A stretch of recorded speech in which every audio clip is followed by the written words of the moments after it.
bangko. Kailangan malinis siya kasi gagamitin natin.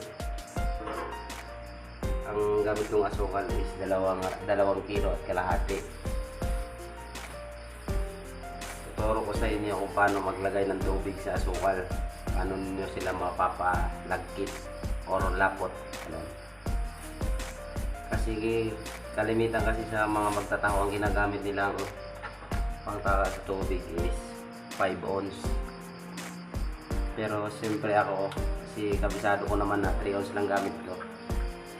Pero kung ang gagamitin yung cup is 5 ounce, sa 1 kilo ang ilalagay yung tubig is 4 lang. Pero kung gusto nyo malapot na malapot talaga, 3 lang sa 1 kilo. So sa akin kasi 2 kalahati dito ang ginagamit ko. Ang tubig na ilalagay ko dito is sa 3 ounce kasi gamit ko 12. Kasi pag sumobra naman, nalabnaw, hindi siya malapot, hindi siya masarap.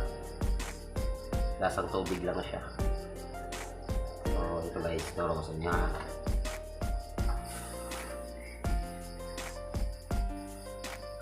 Ilalagay nyo lang ito dito bago nyo lagyan ng tubig.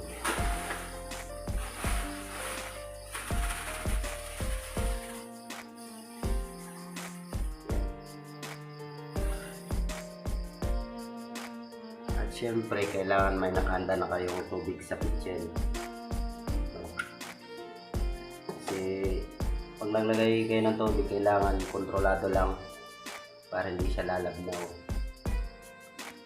Mabilis lang magluto ng arniba lalo kung konti lang asukal gagamitin nyo o 1 kilo o kalahati. Kung kalahati naman ang gagamitin nyo asukal, mga 5 ounce lang. Ito kasing gamit ko 3 ounce lang. Pero minsan din ako nagamit dito kasi alam ko naman ang tansya na ng niluluto kong asukal, kaya minsan sa baso lang ako. Pero sa mga na hindi pa alam, kailangan gumamit kayo ng cup 5 ounce. Sa 1 kilo, 4 ang ilalagay nyo na tubig. Sa kung halimbawa 2 kilo naman, 8 o 7 lang kung gusto nyo malapot na malapot. Magagamit nyo ito lalo ngayon mag-uundas o so ang suman. Pwede nyo siyang gamitin sa usawan. Papakita sa inyo.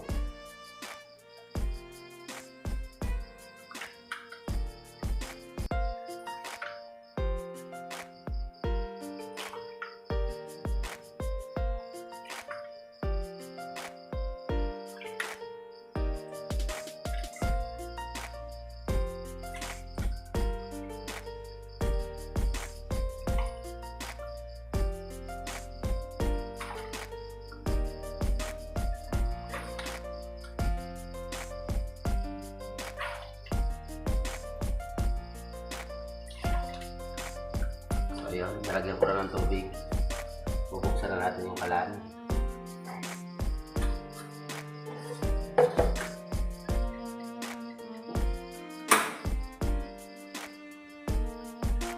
Mabilis lang siya guys iluto, siguro kung mga ilang minuto lang yan. Pwede na mga 10 minutes siguro tapos na.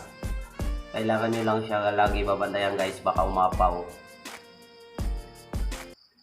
Masasayang yung niya pag umapaw. Naapaw kasi yan pag hindi nakahalo. Kailangan mo siya hinahalo habang hindi pa nakulo. So, antayin lang natin kumulo yan. Tuturo ko pa sa inyo kung paano ang proseso pa yan.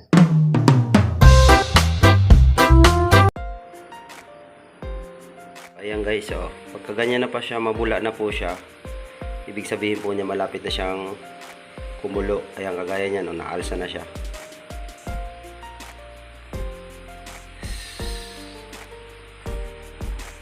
Ayan malapit na, haluin nyo lang siya lagi. Ayan, mabula na po siya, malapit na po siyang kumulo. Ayan alsa na po siya. Ayan. Malapot na po siya kasi kumukulo-kulo na siya.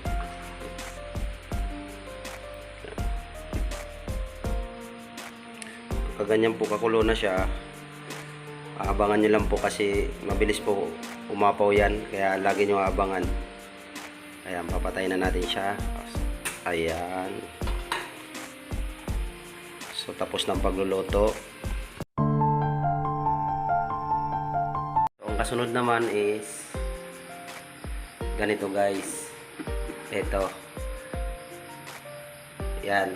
Ang tawag dito is katsa, pangsala sa asukal. Pagtapos na siyang kumulo, sinasaling ko siya dito. Kailangan mayroon kayo ganito guys, pangsala, kasi ang asukal pagka tapos na siyang iluto, may latak po yan. Kaya kailangan may salaan kayo. Kasi pag hindi nyo yan sinalaan, sasama doon yung latak. Kaya kailangan sasalaan nyo siya guys. So, yun lang guys. Madali lang. So, ayan o. Tapos na siya. Ang gagawin na lang natin, isasalin siya doon sa nakahanda kong lagayan ng asukal. Pasensya na kayo guys, makalat ang bahay, solo eh.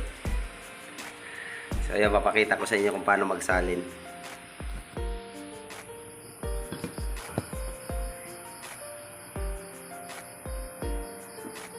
Ayan. Ganito lang gagawin nyo guys. Kailangan siya, meron kayong ganto. Tawag sa ganto katsa, kanala sa arnibal, sa asukal ba. Kung ano man tawag nila dito, minsan kasi sa Bisaya tawag sa ganto latik, ginagawang sausawan ng suman, o kaya sausawan ng puto, maganda din to guys. O kaya gusto niyo kung anong gagawin niyo sa matamis, mga gagawin kayo, pwede niyo siya iluto tapos ilagay niyo sa garapon. Pwede niyo siya ilagay lang sa para kung halimbawa may paggagamitan kayo or kung anong gagamitin niyo dun sa matamis, may naka-ready kayo. Mas maganda sana kung luluto niyo lang kalahating kilo, 1 kilo. Matagal na maubos. Kung panlagay sa kape, pwede siya. Kunti lalagay nyo kasi sobrang tamis po niyan. Ito na guys, salaan na natin.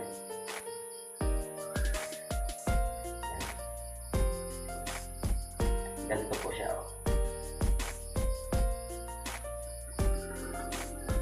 Pag nagsala po kayo guys, dahan-dahan lang kasi mainit po ito.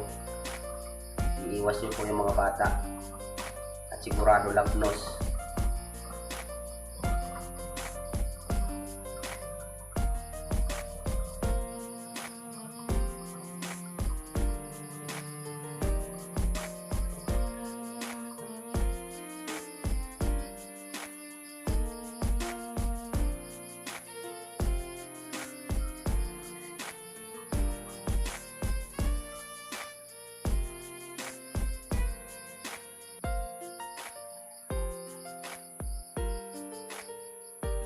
Ang kalimitan kasi namin ginagamit, lalo na sa aming mga magtatawa, ang asukal namin ginagamit is yung negro. Tawag doon negro. Yung nabibili sa palengke. Yung iba kasi nagtatanong kung anong ginagamit namin asukal, kung maskubado ba. Hindi po kami nagamit ng maskubado. Puro asukal po talaga siya.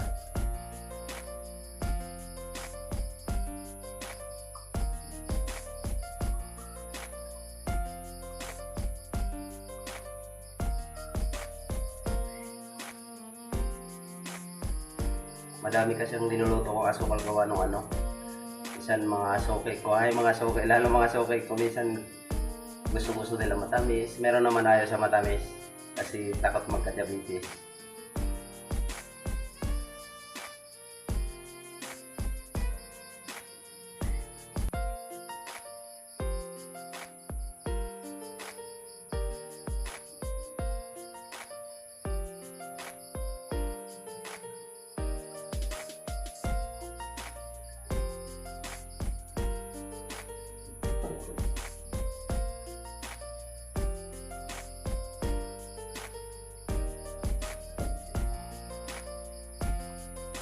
Ingat lang kayo guys, pagkasali na, mainit po ito. Kung saan nyo man ilalagay, kailangan po talaga mayroon kayong ganito sa laan. Para maiiwan yung latak ng asukal.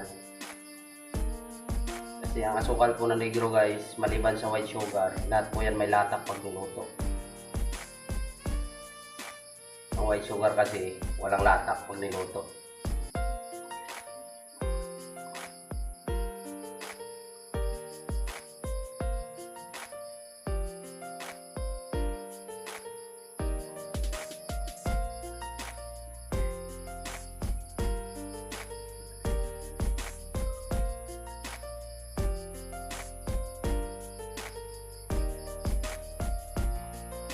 Ayun, tapos na.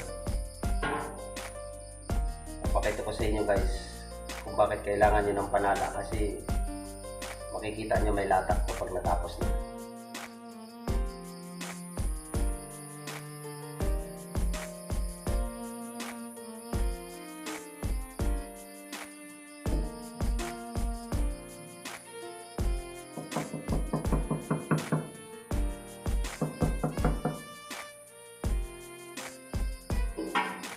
Ayan, tignan nyo guys kung bakit kailangan nyo ng panala. Ayan guys, may latak po siya. Yung mga gilid-gilid na po yan, iyan po ang latak niya. Kaya importante, mayroon talaga kayo panala. Huwag nyo basta-basta isasalin muna kagad, kasi yung latak kailangan masala siya.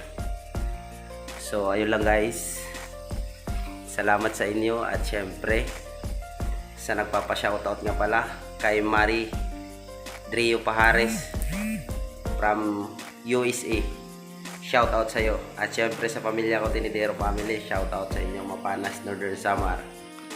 Thank you guys.